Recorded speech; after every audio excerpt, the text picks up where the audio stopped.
Ora viva! Este episódio de hoje vai ser sobre as origens da cidade do Porto. Como sabem, o nome está relacionado com o topónimo Porto Cale, o Porto de Cale, porque estas duas margens sempre tiveram uma ligação absolutamente fundamental ao longo dos anos, dos séculos e dos milénios, aquilo que hoje é o Porto e Vila Nova de Gaia. Não falando por isso sobre tudo o que é passado pré-histórico, de história antiga, mas reportando-me àquilo que foi o pós-romanização, em que nós tivemos, como sabem, os suevos e depois os visigodos. O que vai acontecer é que em 711, como sabemos, os muçulmanos invadem a Península Ibérica e chegam também a instalar-se aqui nesta região, apesar de, como sabemos, o norte ter resistido mais à invasão islâmica do que o centro e o sul. Em 868 dá-se um acontecimento extremamente importante na história desta cidade. Vímara Peres, que vemos aqui, mesmo atrás de nós, conde, militar, cuja natureza ainda hoje nós não sabemos verdadeiramente, e há uma grande polémica sobre isso, o próprio autor da estátua teve isso em consideração, sobre o género da figura, mas há coisas que nós sabemos muito bem. Que se chamava Vímara Peres, que o seu nome, Vímara, deu origem, por exemplo, a Vimaranis, a cidade de Guimarães, que todos conhecem, uma cidade extraordinária, que vai ser, juntamente com o Porto, cidade protagonista de uma realidade política que vai ser criada precisamente no século IX e com Vímara Peres como primeiro representante, que é o Condado Portucalense. O que sabemos então sobre a Vímara Peres? Que vai afastar daqui os muçulmanos e que vai reconquistar esta cidade para o cristianismo, período a partir do qual ela vai dar um salto muito grande. Sabemos que a cidade do Porto se estruturou em torno de dois morros, o Morro da Penaventosa, onde nos encontramos, e o Morro da Cividade, que fica aqui, mesmo abaixo de nós, neste espaço que medeia entre a Avenida da Ponte e o espaço que vai para a atual Estação de São Bento. E a partir destes dois eixos, o Porto vai então começar a estruturar-se, a afirmar-se e a criar uma administração municipal forte. Sobre isso vamos falar já aqui ao lado, num edifício que nos vai recordar a importância do poder municipal nesta cidade. Venham daí! Esta cidade maravilhosa que está aqui mesmo atrás de mim foi uma cidade que ao longo dos anos e dos séculos se foi estruturando em torno daquilo que são as suas instituições, órgãos e principais instrumentos de poder.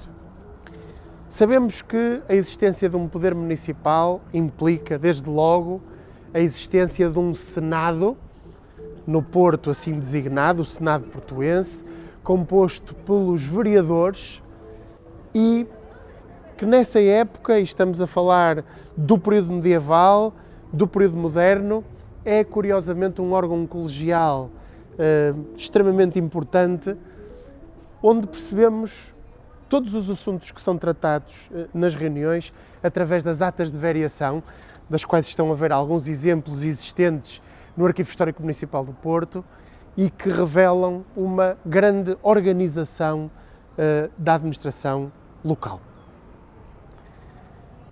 Entretanto, com o avançar dos séculos, entramos no período das descobertas. Sabemos como esse período marcou indelevelmente e profundamente o Porto. Não só do ponto de vista institucional, mas também do ponto de vista da dinâmica que a cidade tinha. Sendo um porto, obviamente, além de entrarem aqui pessoas provindas de diversas culturas e também produtos, as ideias também chegaram. O Porto foi sempre muito cioso dos seus privilégios e das suas liberdades. O Estatuto de Vizinhança do Porto, já temos falado nisso noutros episódios, marcou cidadãos e portuenses que procuravam manter um certo espírito liberal face à Igreja, face ao poder militar e face aos poderes civis. Basta recordar este simples facto.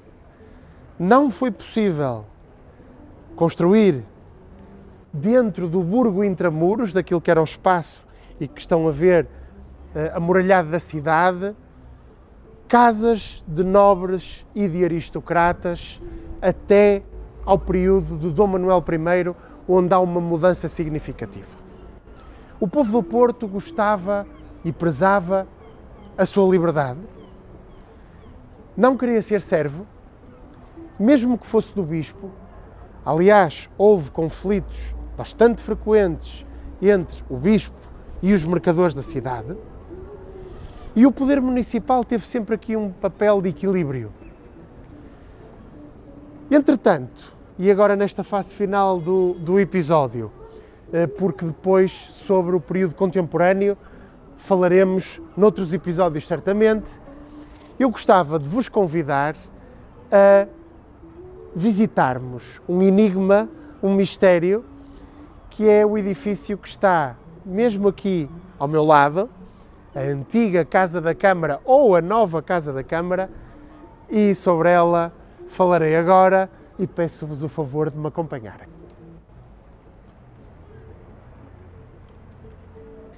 Este polémico edifício que está atrás de mim é uma interpretação do arquiteto, o grande arquiteto Fernando Távora, sobre o poder municipal na cidade e, no fundo, uma possível contemporânea reconstituição da Casa da Câmara, cujos alicerces estão virados e corresponde, de facto, arqueologicamente, o primitivo Senado Municipal está virado para o bairro da Sé do Porto. Este polémico edifício foi sempre pelos portuenses visto de uma forma, podemos dizer, agridoce. Se por um lado é aqui um marco e é aqui um edifício paralelepípedo que está mesmo junto à parte lateral da Catedral, a esta belíssima entrada nasoniana que temos aqui mesmo ao nosso lado, a realidade é que foi polémico. Pouco antes da classificação como Património Mundial da Unesco, no início dos anos 90, houve em torno deste espaço debates apaixonados. O velho Porto, que foi colocado de costas e que dessa forma, enquanto um dos símbolos da cidade, podia significar uma cidade que estava de castigo. Mas uma coisa há que fazer justiça ao arquiteto Távora, independentemente de todas as considerações.